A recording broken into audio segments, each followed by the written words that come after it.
இன்றைக்கி பருப்பு உருண்டை குழம்பு தான் எப்படி பண்ணுறது அப்படின்னு பார்க்க போகிறோம். அதுக்கு கடலை பருப்பை நல்லா 3லேருந்து 4 மணி நேரம் ஊற வச்சுருக்கேன். இது 2 பேட்சாக போட்டு அரைச்சிருக்கேன். ஃபஸ்ட் பேட்சில் ஒன்றும் போடல. 2வது பேட்ச் அரைக்கிறதுக்கு முன்னாடி 2 காஞ்ச மிளகாய், கொஞ்சம் பூண்டு, கொஞ்சம் சீரகம் சேர்த்து ஒரு தடவை ஓட்டிட்டு மீதி இருக்கிற கடலை பருப்பையும் சேர்த்து மிக்சியில் போட்டு அரைச்சிக்கலாம். தண்ணி எதுவும் ஊற்றாமல் நல்லா திக்காக வர மாதிரி அரைச்சிக்கலாம். இது கூட 2லேருந்து 3 ஸ்பூன் அளவு தேங்காய் துருவி எடுத்திருக்கேன், அதையும் சேர்த்துக்கலாம். ஒரு பெரிய வெங்காயத்தை கட் பண்ணி வச்சுருக்கேன் குட்டி குட்டியாக. இது கூட கருவேப்பிலையும் சேர்த்து போட்டு நல்லா பிசைஞ்சிக்கலாம்.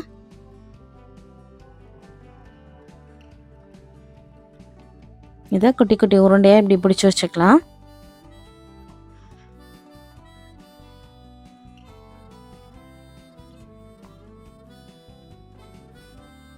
எல்லா உருண்டையும் பிடிச்சாச்சு. இப்போ ஒரு வாணலில் எண்ணெயை ஊற்றிட்டு எண்ணெய் காய்ஞ்சதுக்கப்புறம் கொஞ்சமாக வெந்தயம், கொஞ்சமாக கடுகு பொரியும் போது கொஞ்சமாக சீரகம் சேர்த்துக்கலாம்.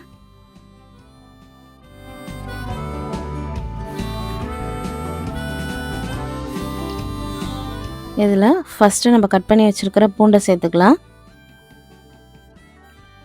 இப்போ சின்ன வெங்காயம் கட் பண்ணி வச்சுருக்கேன், அதையும் சேர்த்துக்கலாம். வெங்காயம் ஓரளவுக்கு வதங்கினதுக்கப்புறம் நம்ம தக்காளி சேர்த்துக்கலாம். 2 தக்காளி கட் பண்ணி வச்சுருக்கேன், அதையும் சேர்த்தாச்சு. நல்லா கலந்து விட்டுடலாம். இப்போ வெங்காயம் தக்காளி நல்லா வதங்கிறதுக்காக நம்ம குழம்புக்கு தேவையான உப்பை சேர்த்துக்க போகிறோம். உப்பை சேர்த்து நல்லா கலந்து விட்டுடலாம். வெங்காயம் தக்காளி சீக்கிரம் வதங்கிடும். இப்போ கொஞ்சமாக மஞ்சத்தூள், 2லேருந்து 3 ஸ்பூன் காரத்துக்கு ஏற்ற மாதிரி நம்ம மிளகாத்தூள் சேர்த்துக்கலாம். இதோட பச்சை வாசனை போகிற வரைக்கும் நல்லா வதக்கி விட்டுட்டு இதில் நம்ம இப்போ புளி தனியாக சேர்த்துக்க போகிறோம். ஒரு எலுமிச்சம்பழம் அளவு புளியை நான் ஊற வச்சு வச்சுருக்கேன், அதை கரைச்சி இப்போ சேர்த்துக்கலாம்.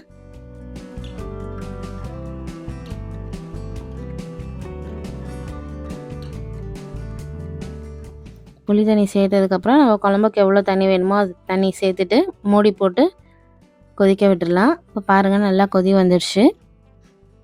இந்த டைமில் நம்ம அரைச்சி வச்சுருக்கிற தேங்காயை சேர்த்துக்கலாம்.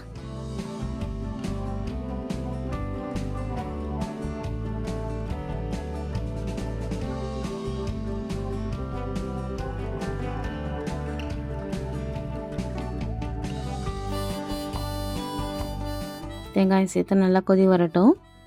பாருங்கள், நல்லா கொதிச்சிடுச்சு குழம்பு. இப்போ இந்த டைமில் நம்ம உருண்டையை சேர்த்துக்க போகிறோம். குழம்பு நல்லா கொதிக்கும் போது உருண்டையை போட்டோம் அப்படின்னா உருண்டை உடையாமல் வந்துடும். இதை நீங்கள் இட்லி பானையில் வச்சு ஆவியில் வேக வச்சும் போட்டு சேர்த்துக்கலாம். அப்படி இல்லைன்னா ஆயிலில் ஃப்ரை பண்ணி கூட நம்ம சேர்த்துக்கலாம். டைரெக்டாக இந்த மாதிரி போட்டோன்னா நமக்கு டேஸ்ட் அதிகமாக இருக்கும், அதுக்காக தான். குழம்பு நல்லா கொதிக்கும்போது ஒரு உருண்டையை நம்ம எடுத்து போட்டோம் அப்படின்னா எந்த உருண்டையும் உடையாது, ஒன்றோட ஒன்று ஒட்டிக்காது, நல்லா வெந்துடும்.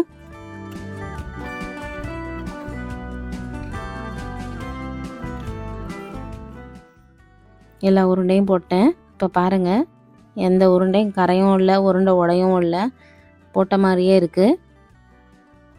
இப்போ மூடி போட்டு ஒரு 10லேருந்து 15 நிமிஷம் நம்ம வேக வச்சு எடுத்துக்கலாம்.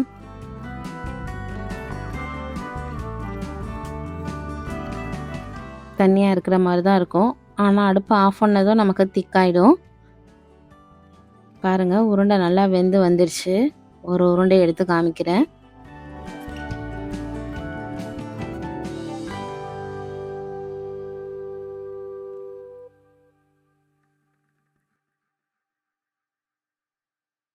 நல்லா குழம்பு உள்ளார இறங்கி உருண்டையும் நல்லா வெந்துடுச்சு. இப்போ ஆஃப் பண்ணி கொஞ்சம் நேரத்தையே பார்த்தீங்களா எவ்வளோ திக்காயிடுச்சுன்னு. நம்ம இப்போ சாப்பாட்டில் 2 உருண்டையை வச்சுட்டு இந்த குழம்பு ஊற்றி சாப்பிட்டோன்னா செம டேஸ்ட்டாக இருக்கும். வீட்டில் சமைச்சு பார்த்து சொல்லுங்கள் எப்படி இருக்குது அப்படின்னு.